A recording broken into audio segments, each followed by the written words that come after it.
Shalom saudara terkasih di dalam Yesus Kristus. Nats khotbah hari Minggu ini diambil dari kitab Lukas pasal 18 ayat 1 sampai 8. Dan nats ini adalah mengenai doa. Pada masa virus corona ini sangat indah kalau kita belajar mengenai doa. Apakah itu doa? Sederhananya, doa adalah manusia berbicara kepada Tuhan. Kalau Anda seorang ayah, pasti Anda suka kalau anak Anda berbicara kepada Anda. Pasti Anda akan sedih kalau anak Anda tidak mau berbicara kepada Anda. Atau kalau anak Anda berbicara kepada Anda hanya ketika mereka membutuhkan sesuatu. Misalnya mereka membutuhkan uang atau sesuatu yang lain. Sama halnya dengan Allah Bapa kita. Sangat menyedihkan karena banyak orang Kristen tidak pernah berdoa. Tidak pernah berbicara kepada Tuhan, kecuali mereka butuh sesuatu. Kemudian mereka datang kepada Tuhan. Itulah sebabnya nats ini mengajarkan kepada kita topik yang sangat penting mengenai doa. Seorang ayah tidak hanya suka anak-anak mereka berbicara kepada mereka, tetapi mereka juga suka untuk berbicara kepada anak-anak mereka. Saya yakin apabila Anda adalah seorang ayah, pasti Anda ingin berbicara dengan anak-anak Anda, supaya Anda bisa mengajari mereka, bisa menuntun mereka, membantu mereka untuk menjadi lebih baik. Sama halnya Bapa Surgawi kita juga ingin berbicara kepada kita.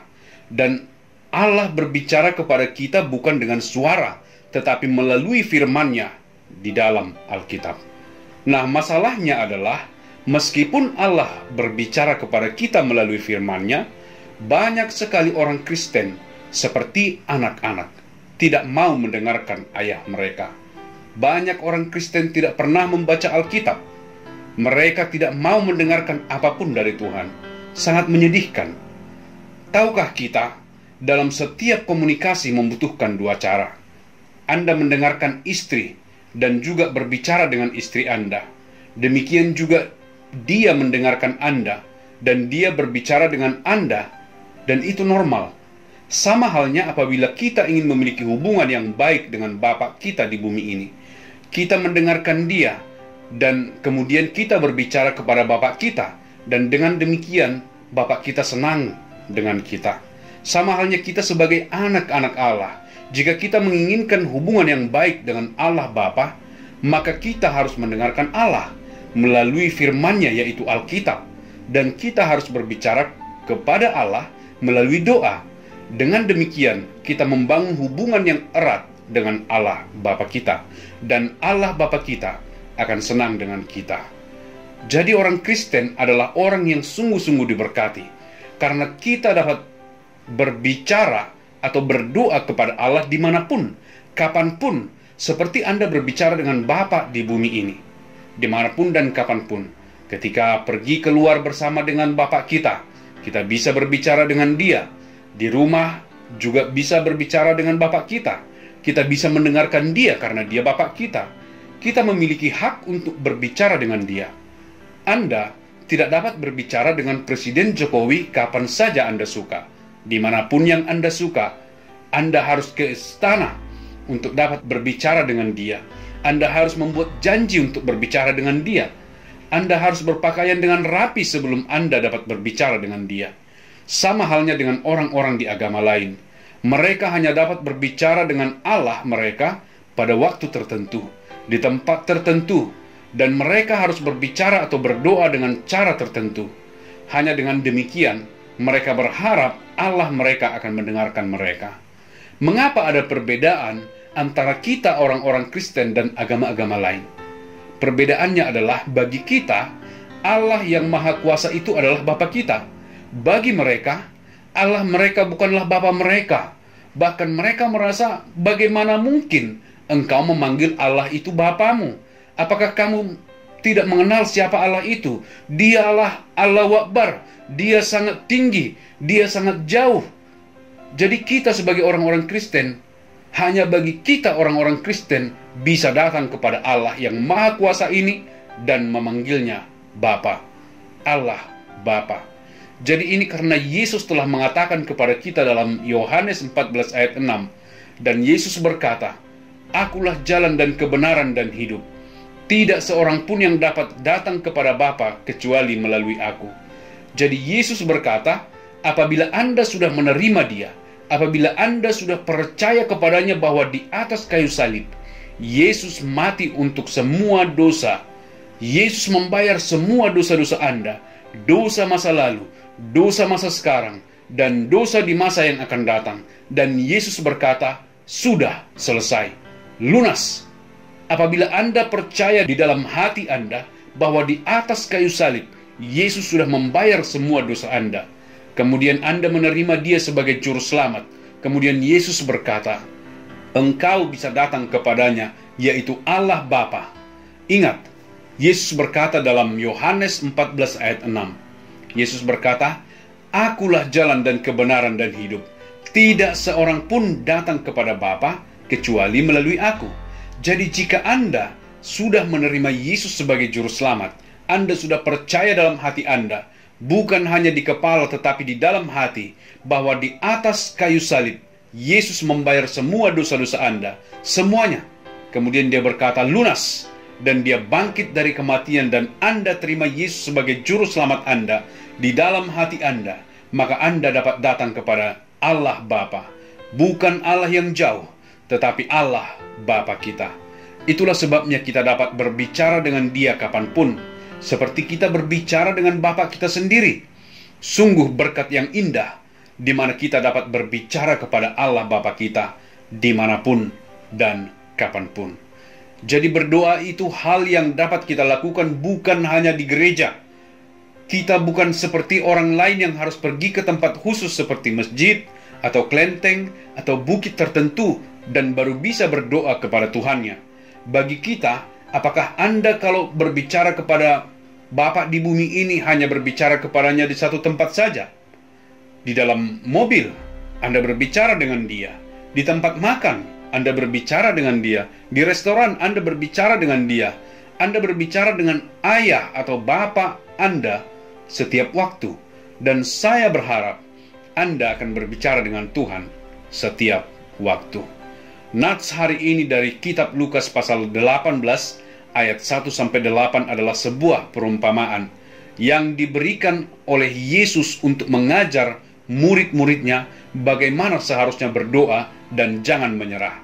Jadi kalau Anda kembali membaca kitab Lukas pasal 18 ayat 1-8 ini adalah mengenai seorang janda yang diintimidasi oleh seseorang dan dia pergi menemui hakim dan berkata, "Pak Hakim, tolonglah aku. Aku membutuhkan pertolongan." Tetapi hakim itu malas. Dia tidak mau menolong wanita tersebut. Dia miskin. Kenapa saya harus menolongnya? Jadi dia mengabaikan wanita itu. Tetapi wanita itu datang setiap hari kepada hakim itu. "Tolonglah Pak Hakim, bantu saya. Tolong bantu saya Pak Hakim." Dan akhirnya hakim itu berkata, "Baiklah, baiklah. Kalau saya tidak menolong wanita ini, dia akan datang setiap hari. Jadi aku akan menolongnya." Jadi perumpamaan ini adalah mengenai wanita janda ini yang terus-menerus dan menolak untuk menyerah, memohon kepada hakim untuk menolong dia. Cerita ini mengenai apa? Cerita ini mengenai kita dalam berdoa kepada Tuhan. Allah tidak seperti hakim yang malas itu. Tidak, bukan seperti itu. Cerita ini mengajarkan kita bahwa sekalipun Tuhan sepertinya tidak menjawab doa kita, kita tidak boleh menyerah. Kita harus terus meminta kepada Tuhan, "Tolonglah kami Tuhan, tolong kami Tuhan." Bukan karena Tuhan malas menjawab doa-doa kita. Bukan karena Tuhan tidak mau menjawab doa-doa kita. Bukan karena Tuhan tidak dapat menjawab doa-doa kita. Tapi terkadang Tuhan punya alasan mengapa Dia tidak langsung menjawab doa-doa kita. Saya akan memberikan sebuah contoh. Anak sulung saya ketika dia masih kecil, dia datang kepada saya dan istri saya dan berkata, "Papa, saya mau seekor anjing. Saya mau Bapak belikan seekor anjing untuk saya. Dia menyukai anjing." Saya dan istri tidak langsung berkata, "Pasti nak, kami akan belikan seekor anjing untukmu." Kami tidak berkata demikian. Kami hanya berkata, "Ya, mungkin suatu hari nanti." Kami tidak langsung menjawab. Kami tidak langsung memberikan seekor anjing padanya. Tetapi setiap hari dia akan meminta. Jadi ketika kami duduk, nanti ya, nggak apa-apa. Dia akan menulis di kertas kepada kami. Dia berkata, "Papa, aku mau seekor anjing. Tolonglah beli seekor anjing untukku." Jadi kami ingin melihat apakah dia sungguh-sungguh menginginkan seekor anjing. Karena tidak ada gunanya jika kami langsung membelikan anjing dan akhirnya dia seperti kurang tertarik, tidak sungguh-sungguh tertarik dengan anjing. Maka siapa yang akan merawat anjing itu? Berarti saya yang harus merawat anjing itu. Saya tidak suka memelihara anjing. Jadi kami ingin melihat apakah dia memang sangat menginginkan seekor anjing. Jadi kami biarkan dia meminta dan meminta. Yang kedua, dia masih sangat muda pada waktu itu. Dan dia tidak tahu bagaimana caranya untuk merawat anjing dengan benar. Mungkin kadang-kadang dia akan lupa memberi makan anjing itu. Dia lupa memandikan anjing itu. Jadi kami ingin supaya dia lebih besar, sedikit lebih dewasa. Dan pada akhirnya, saat kami berpikir bahwa dia memang sangat menginginkan seekor anjing, dan pada saat dia sudah cukup umur dan cukup dewasa untuk memiliki seekor anjing sendiri, dia kemudian memiliki seekor anjing.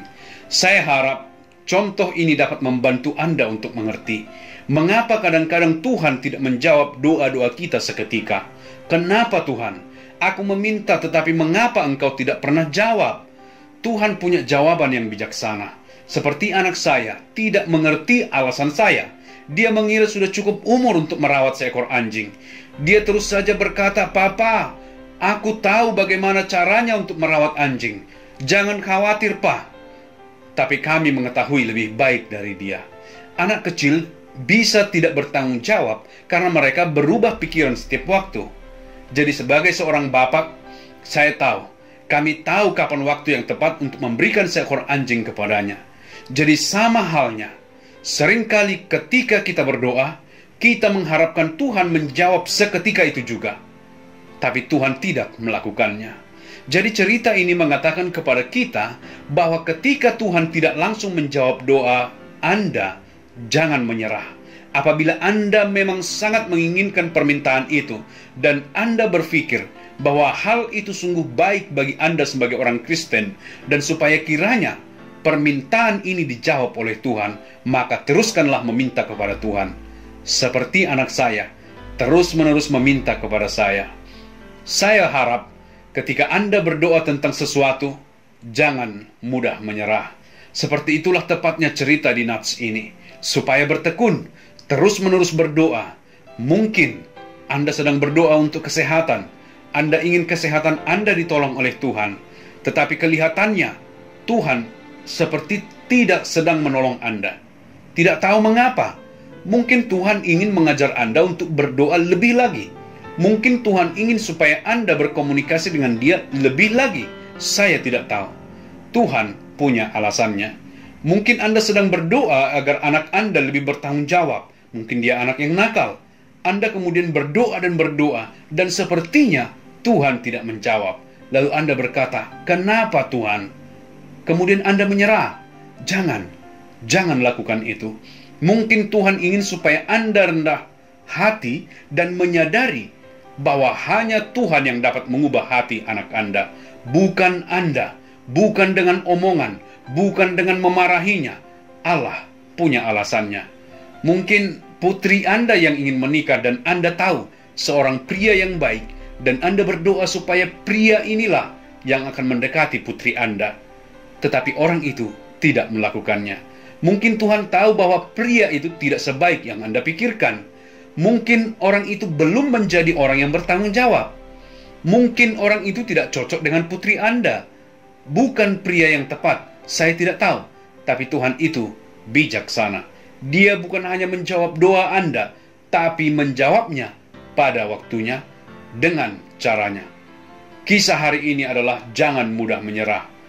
Doa yang paling penting untuk didoakan dengan tekun adalah berdoa supaya orang-orang yang Anda kasihi, anak-anak Anda, mungkin suami, mungkin istri Anda, mungkin keluarga Anda, supaya mereka sungguh-sungguh percaya kepada Yesus sebagai juru selamat mereka, supaya mereka sungguh percaya dalam hati mereka bahwa mereka adalah orang-orang berdosa dan mereka memerlukan Yesus. Supaya mereka akan percaya bahwa di kayu salib Yesus mati untuk semua dosa mereka dan membayar harganya dan bangkit dari kematian, supaya barang siapa yang percaya kepadanya, menerima dia sebagai juru selamat, tidak akan binasa, melainkan beroleh hidup yang kekal. Inilah doa yang harus Anda tekuni, dan jangan pernah menyerah. Teruslah berdoa dan berdoa hingga orang-orang yang Anda kasihi berkata, "Ya, aku percaya Yesus mati untuk semua dosa-dosaku. Aku orang berdosa. Aku percaya kepadanya sebagai juru selamat."